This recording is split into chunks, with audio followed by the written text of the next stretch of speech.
Hello, नमस्कार दोस्तों, स्वागत है हमारे चैनल पे। तो आज हम एनालिटिकल केमिस्ट्री के बारे में बात करने वाले हैं, जो कि आपकी एमएससी हो गया, CSI NET, GATE, IIT JEE सारी एग्ज़ाम के लिए बहुत इम्पोर्टेंट टॉपिक है और एक इंफॉर्मेशनल टॉपिक है, तो आपको काफ़ी ज़्यादा हेल्पफुल रहेगा। और ये एमएससी के स्टूडेंट के लिए भी बहुत इम्पोर्टेंट है। फोर्थ सेम में अगर कोई है तो ये उसके लिए नोट्स भी की तरह कार्य वर्क करेगा।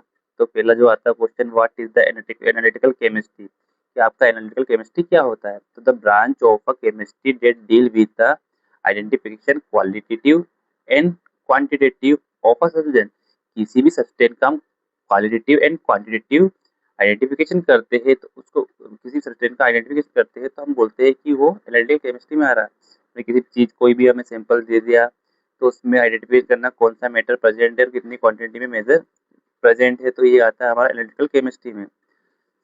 इसकी जो मेजर रोल होता है एनालिटिकल केमिस्ट्री के, जो मेजर रोल होते हैं वो होता है पहला क्वालिटेटिव एनालिसिस में। तो क्वालिटेटिव एनालिसिस में कैसा होता है कि आइडेंटिफिकेशन ऑफ सस्टेन, ये किसी सैंपल का आइडेंटिफिकेशन करना कौन सा सस्टेन से, मतलब हमें कोई सैंपल दे दिया तो उस सैंपल में कौन सा मेटल वगैरह प्रेजेंट है, detection of like chlorine, Fe3 ions वगैरह present, identification what substances are present, ये किसमें आता है क्वालिटेटिव एनालिसिस में।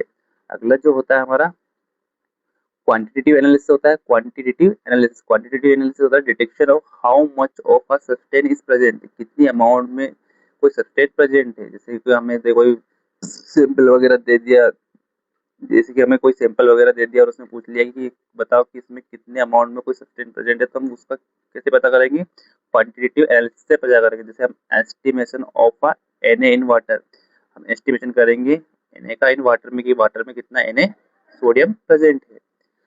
अगला जो थर्ड रोल आता है वो आता है quality control and insurance. Quality control मतलब क्वालिटी, कितनी quality, ensure the product quality. जैसे फूड इंडस्ट्रीज हो गए, फार्मास्यूटिकल वगैरह, तो वगैरह जो मेडिसिन वगैरह बनाते हैं तो उनकी क्वालिटी किस तरह की होती है उसको मेजर करने के लिए हम एनालिटिकल केमिस्ट्री का यूज करते हैं। Use in the pharmaceutical, food and food industries, है ना, use pharmaceutical, food and industries में इसका यूज होता है। अगला आता है फोर्थ नंबर पे एनवायरनमेंट मॉनिटरिंग।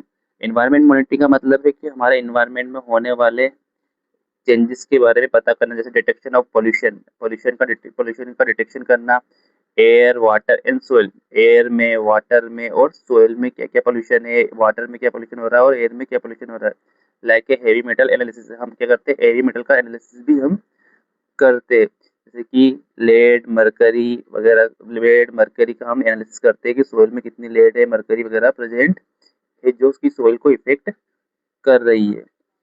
अगला फिफ्थ आता है क्लिनिकल एंड बायोमोलिकुलर एप्लीकेशन। इसका क्लिनिकल एंड बायोमोलिकुलर एप्लीकेशन क्या होता है। तो क्लिनिकल यानी कि मेडिसिन में इसका उपयोग, जैसे कि ये हॉस्पिटल वगैरह में ब्लड, ग्लूकोज और कोलेस्ट्रॉल का एनालिसिस करने में हम एनालिटिकल केमिस्ट्री का यूज करते हैं। और ड्रग्स की टेस्टिंग करने में हम इसका यूज करते हैं कि कौन सा ड्रग्स है, किस तरह का ड्रग्स है, कितनी उसकी वैलिडिटी है, एक्सपायरी क्या है, तो उसके पता करने में हम एनालिटिकल केमिस्ट्री का यूज करते हैं। सिक्स वाला पॉइंट आता है रिसर्च डेवलपमेंट में। रिसर्च डेवलपमेंट में कि किसी भी सब्सटेंस सैंपल का structural analysis of a compound, किसी भी सब्सटेंस का स्ट्रक्चरल एनालिसिस करते हैं हम, तो वो हमारा रिसर्च डेवलपमेंट आता है। और ड्रग्स डिस्कवरीज में भी इसका यूज होता है। उसके बाद जो सेवंथ वाला पॉइंट आता है वो आता है क्राइम इन्वेस्टिगेशन में। क्राइम के इन्वेस्टिगेशन में भी एनालिटिकल केमिस्ट्री का यूज होता है। जैसे कि पॉइजन्स, ड्रग्स, एक्सप्लोसिव का पता करने के लिए किस टाइप का एक्सप्लोसिव, किस टाइप का ड्रग्स है, किस टाइप का पॉइजन वगैरह है, तो इस सब का पता करने के लिए एनालिटिकल केमिस्ट्री का यूज करते हैं। तो ये बेसिकली सारे सेवन जो थे वो मेजर रोल थे एनालिटिकल केमिस्ट्री के, जो हम यूज करते हैं। तो आई होप आपको ये वीडियो अच्छा लगा हो तो लाइक एंड सब्सक्राइब जरूर करें हमारे चैनल को। ऐसे नई वीडियो के लिए बने रहे हमारे साथ। Thank you.